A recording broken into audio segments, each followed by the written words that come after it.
tempered glass. Tapos, uy, may kasama pala siyang micro SD. 128 GB. At ano to? Case. Oh, may kasama siyang case. Check natin kung maganda yung quality. Ayan. And,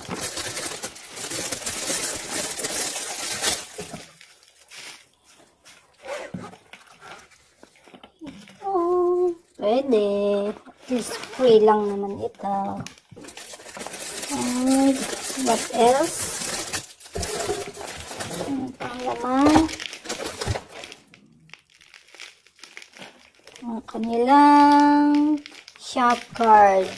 So, ito na. Ito muna may tote bag.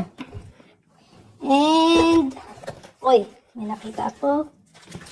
Sneakers. Isang sneakers. And ang kanyang Insta360 stick. Invisible stick. Kita nyo yan. Invisible stick. And ito na. Ito meron pa pala. Na ito. Ang kanyang resibo. Ayan, resibo. Ito po siya. Ang price niya. Kung makikita nyo. Kita natin. 28,700. So, ito na yung pinakamahal na gadget na na-purchase ko sa buong buhay ko. Ay, hindi pa pala. Meron na ako dating Osmo. Magkano lang yun dati?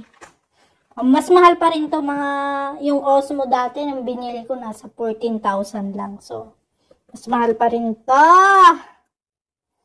Ang aking cravings. Ngayong taon, ito ang pinaka-expensive na na-purchase ko. Ay, hindi pala. Yung lupa. Pero at least yung lupa for investment. Ito kasi for luho. Di ba?